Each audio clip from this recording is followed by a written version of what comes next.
A FAM production. Furniture and mattress. FAM.news. Oh, it's the Dos Marcos show. Sequoia Capital released a report to its founders anchored around a quote from Charles Darwin. It's not the strongest of the species that survives, but the one most responsive to change. Are Nectar's headcount cuts an early response to change?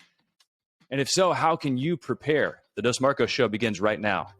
Welcome to the Dos Marcos show with Mark Kinsley and Mark Quinn, where mattress and furniture leaders gather to grow, get the inside scoop, tell stories, and take tequila shots. Uno, dos, tequila! Welcome aboard. Here's your passport to a planet filled with the mattress industry's brightest minds and biggest ideas. Meet your guides. I'm Mark Kinsley, President and CEO of Englander. And I'm Mark Quinn, co-founder of Spink & Co. and VP of Sherwood Bedding. Together, they are Dos Marcos. The galaxy's greatest mattress podcast has liftoff in 3, 2, 1.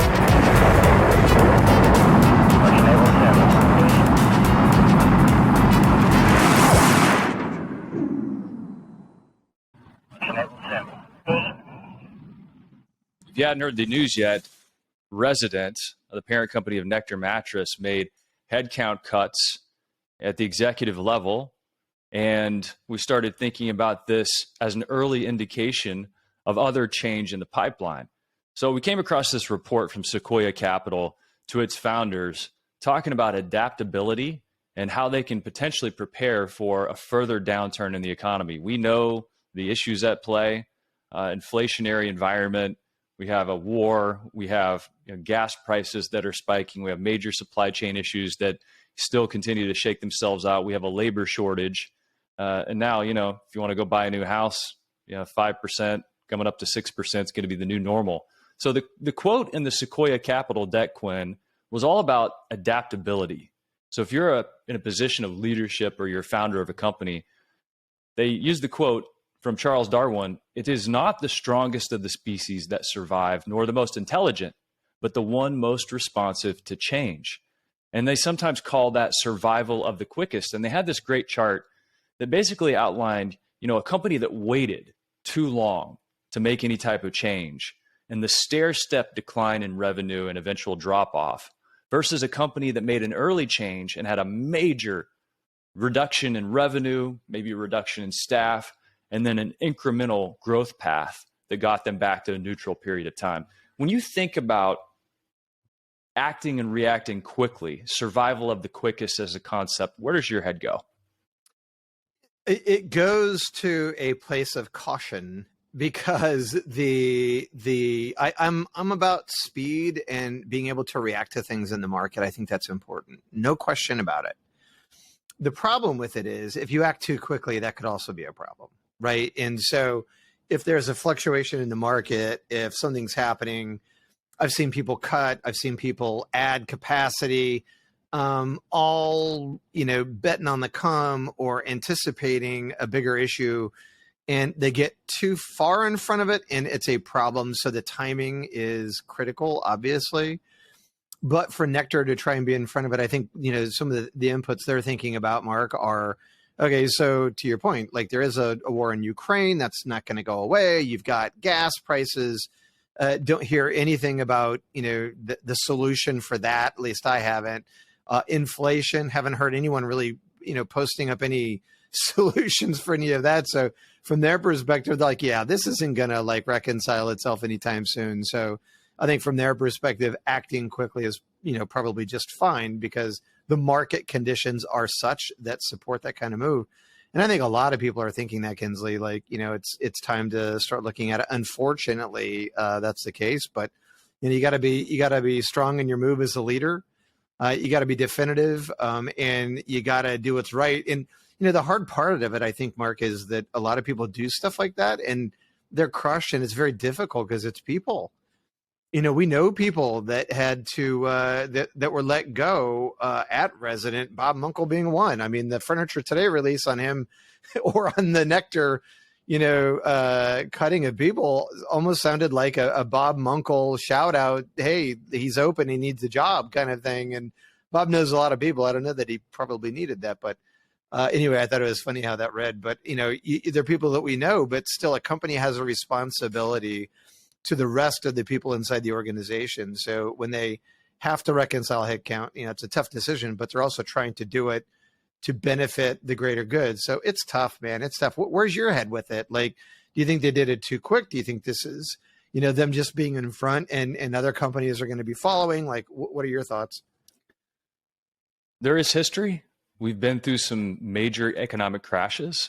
And if you look back at 2008, Sequoia at least pointed out that the companies that cut and were efficient ended up better off. And so if you do take a longer timeline horizon for this recovery to happen, it seems that it is going to take quite a bit of time. It's not going to be that V recovery that we saw whenever the pandemic got the big injection of cash that went into people's bank accounts. And there are a bunch of other factors beyond that. But there is history here. I mean, you think back at 2008, you think about the recessionary environment and the climate that we were in there, and companies had to cut. I remember a friend of mine ran a business, and they had about 70 employees, and they went to a 4-day work week just so they could keep all their employees on board. And they said, if we make it through this, and we're going to be stronger than any of our competitors.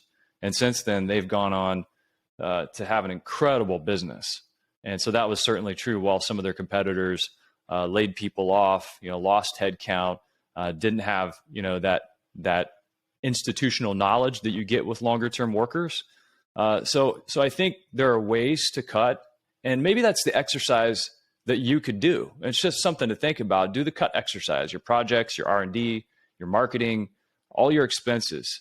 And if you look at that and you're ready to do it within 30 days so you can avoid any type of death spiral, then at least you've done the exercise on paper and you're not having to be reactionary because, if you believe some of the charts that Sequoia put out, for example, it's like I said, people who had that big dip in revenue or business because they did make cuts were able to survive that longer term horizon and get the recovery. Whereas if you do wait too long and if you get into a cash flow storm, that's really difficult to get out of. Now you can take on debt and there are some other levers that you can pull, but I would say if I was in this situation, I wouldn't want to be too optimistic just because it does seem that the environment does not lend itself to quick recovery. So I would want to be doing that exercise on paper. And then when you have, 6 months of cash left, your focus is going to become incredible. And so go ahead and get that focus now, regardless of how much money you have in the bank, so that you don't have to be reacting to that. And then look, when you're in that position, whether you have to make those cuts or not, you've got your focus, you understand your cash cycle. You can look, there's a quote by a race car driver. It says, hey, you cannot overtake 15 cars in sunny weather, but you can do it when it's raining. And so when it starts raining, if you're more prepared, you're not just going to survive, you're going to win. And I think that's how I look at this environment. I'm like, how can you not just survive, but how can you win? And you got to embrace reality whenever it hits you. I think that's bullshit. Like, I'm not passing 15 cars in the rain. Come on. Are you passing 15 cars in the rain? Are you driving a Formula One car and you're going to go out and pass people on the turn and you got slicks on and it's raining outside and you're going to go right in the wall, Kinsley? Hey, here's what happens. If it's the prepared person that wins in a fight. So if I'm getting prepared now before the rain hits, I'm saying, hey guys, put some water on the track, make it rain, get the fire hose out here. I want to be the best driver in the rain possible so that on that rainy day, I can get that checkered flag. That's what we're doing right now. I think people are saying, spray some water on the tracks, let me drive in it. That way I can practice for what it's going to be like when these conditions are really bad. So the one who is best prepared is going to win that fight. And I think preparation right now and confronting reality is going to prepare your mind, prepare your team, prepare your company. So if you see it coming, I don't think it's a stick your head in the sand moment. No, it's not. And I think you're right. I was getting I've been watching that Formula One series on Netflix, and there's one episode where they're in the rain and this guy seriously goes after it in the rain. And he did take the opportunity. He had the right tires on. and in the right scenario, right? And so anyway, you're right, being prepared and strategically thinking through it. Like he put his rain tires on at the right time. The other guys didn't. So anyway, enough of that. I think another thing in the downturn, like right now, so back to the people and reconciling the people part of it, like making sure that you look at where your big rocks are and making sure that you understand where your key result areas are and not letting go of resources in those areas, right? So being strategic in who you're letting go, obviously. But the other part, in a downturn, I think it's always interesting is I watch people when things slow down, the people who are aggressive, Mark, who play offense, who get more aggressive with inventory positions, with hiring good players that come into the market because other people have let them go, leaning into their marketing and social media strategies because they know everyone else is going to slow down. Like, I think those are the things that I enjoy watching at times like this too, because who are the ballers out there? Who's going to really be aggressive when the opportunity presents itself? Stock prices are low, buy heavy, and come out of it looking better, right? Isn't that how it works also? Yeah. In the Sequoia report, I like how they put preparing your company. They talked a lot about cash flow, so cash and cash flow, but they also talked about this concept of create financial degrees of freedom. And so this is a scenario where, hey, take it from the mattress industry. There's a good, better, best. So for example, how do you create financial degrees of freedom? Well, the best possible scenario, earn more customers. Airbnb is an example of that. They pivoted to more long-term stays during the downturn. So they're trying to get more people to stay for longer periods of time. And they were very successful at that during the COVID shutdowns in the downturn because people wanted to get out of their house, but they couldn't be around other people. So they couldn't go to these big hotel properties. So that was a financial degree of freedom for them. Zappos, whenever things went in the can in 2008, they increased their selection and worked very, very hard on their average order value. So just like you said, taking bigger inventory positions, continuing to have great product, and then whenever somebody does come into the store, trying to get that average order value, that ticket up each and every time. So focusing on that now. Other ways to create these financial degrees of freedom, just improve your unit economics. Can you reduce, some of your spend in certain areas? Can you improve your ROI? Can you get payback, like Zappos did on a customer's first order, which is very hard. It's, a lot of times people are looking at lifetime value. And then you get into the excess, like what is the excess that we can cut? And the thing is, whenever you have constraints, your creativity can flourish. It's like if Mickey Mantle didn't have a fence up, he'd just be hitting balls 600 feet into the Spring River. But a fence put up allows you to know what's a home run. So put those constraints on your team and get as creative as possible. And then you gotta do a reset if things start to get real and you're facing cuts and business is starting to suffer. And when I say that, you got to bring your team back together and remind them of the purpose behind your business. Why are you here? The change that you make in people's lives. And you got to be sure that you're living out that mission that you have as an organization, and make sure everybody's playing Moneyball with you, right? Put everybody on the same team. How do we get more creative? And how do we cut expenses? How do we sell more? How do we increase tickets? All the things that we're talking about doing. Now's the time to plan for that. Yeah. And look, you should have been planning, right, a long time ago, probably. We knew that there was rough water coming for 60 to 90 days. So, and I'm sure, people listening to this have been planning. I think it's just hard, Mark. I think the people part of it's hard. We're talking, in this audience, we're really blessed with a lot of the independent retailers out there who, work hard and they're generational businesses. And when I did the stuff with Nationwide early on, where I was going city to city and we were talking about, some of these things, the people side of the business and the challenges of getting people to come work. When you talk to the people that own these companies out there who are in our category, it's very hard. They've got people who aren't producing, and they've got people who, maybe they've been with them 15, 20 years, and it just turns out the last year they haven't been doing great, or they're not. Like, those are the hardest issues, I think, based on my time with independent retailers that they face. So this is no small thing. And, believe it or not, it's in your best interest, as it is in the employee's best interest, to do it quickly if you have to do it. Obviously being direct and communicate it well internally as well as externally, and show them as much respect as you can as they're exiting. But and then set them up if you can, like help them find the next thing if that's even possible, right? And so everything you can do to just know, though, that sometimes doing that is maybe in the best interest of that person, but definitely in the best interest of the company overall. And that's almost how you have to look at it, because if not, it'll paralyze you in terms of the negative that it's going to cause to you and your soul, essentially letting go of people you know and probably care about. Yeah, and I know that if it's somebody that needs to go, sometimes companies use, these type of events as a way to realign.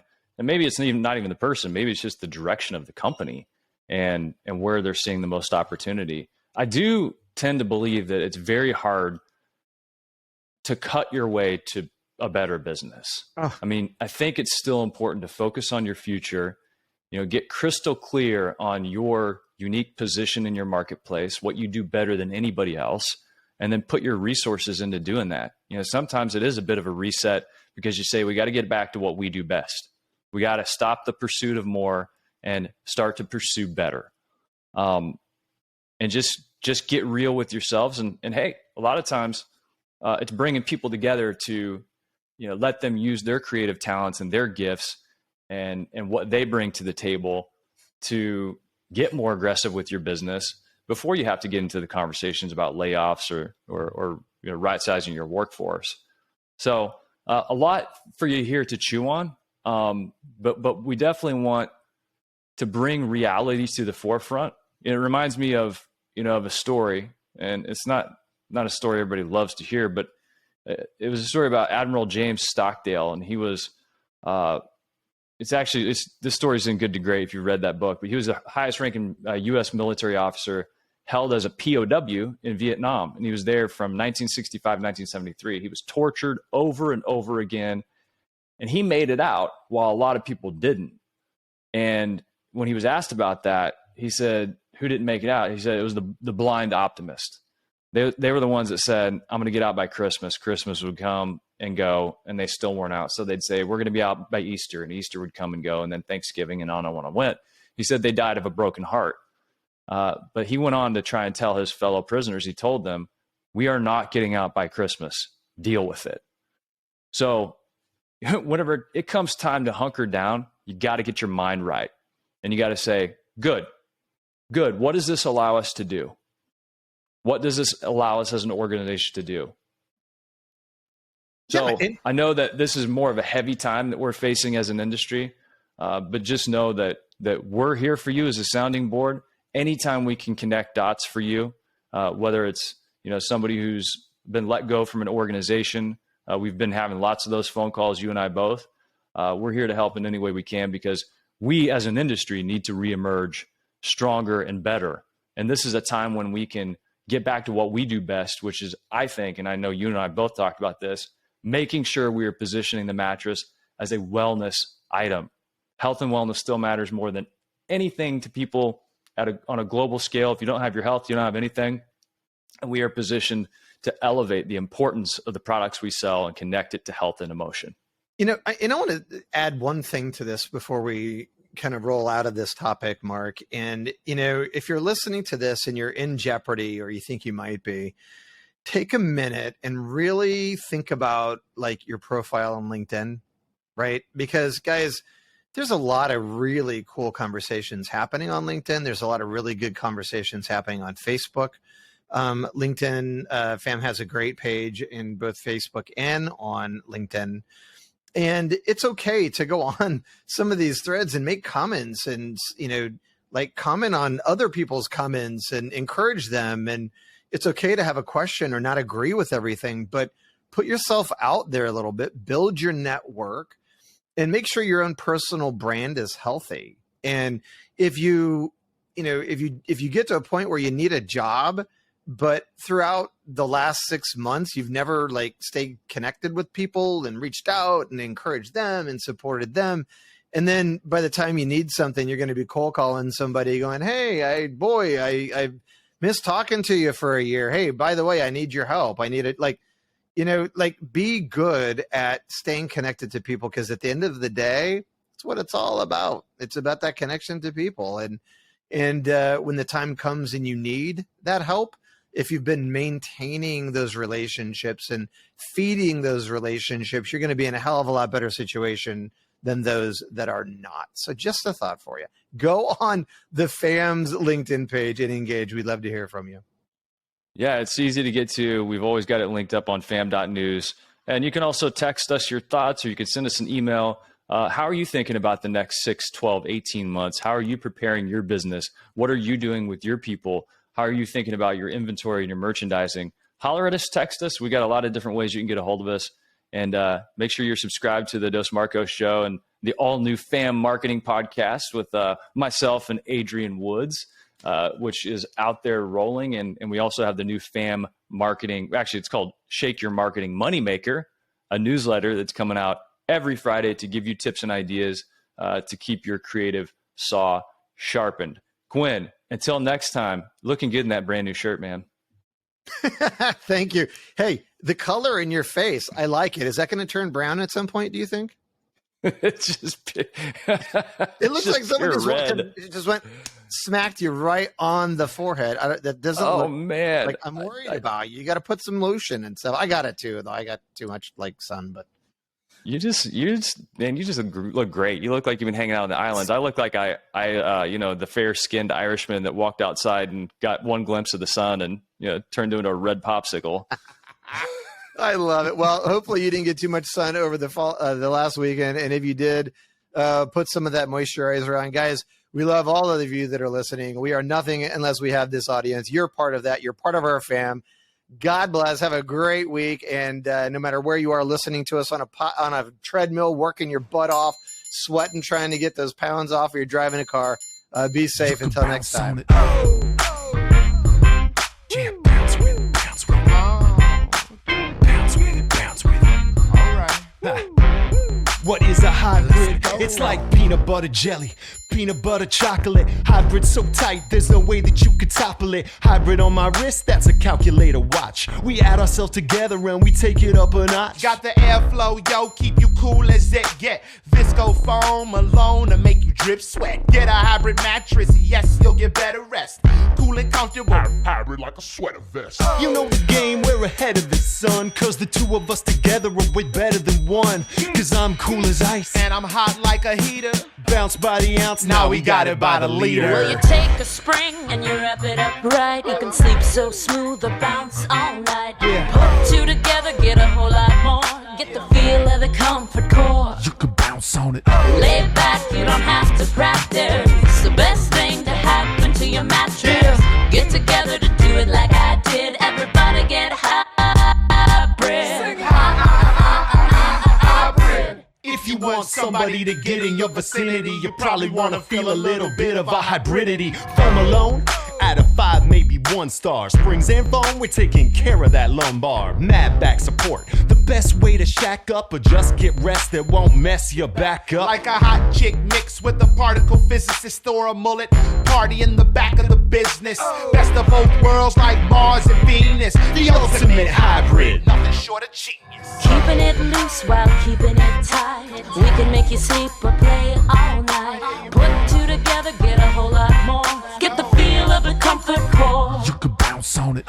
No stopping when the beat gets played back. Springs keep it popping, foam keeps it laid back. Party over here, get invited. Everybody get hybrid. Listen, doesn't matter if your kitchen is charming when your bedroom's the most important part of the apartment. What kind of bed do you keep back there? Does your girl wanna chill on a beanbag chair? Hell no! You need springs and foam, cause if that bowling ball don't bounce, you'll be sleeping alone. And if the bed don't react, then you can't get low. We got that type of bounce that won't spill your Merlot. So stick with us and you'll get rewarded. Cause I'm so gentle and I'm so supportive. Hybrid is where the magic is. And we just killed a song about mattresses.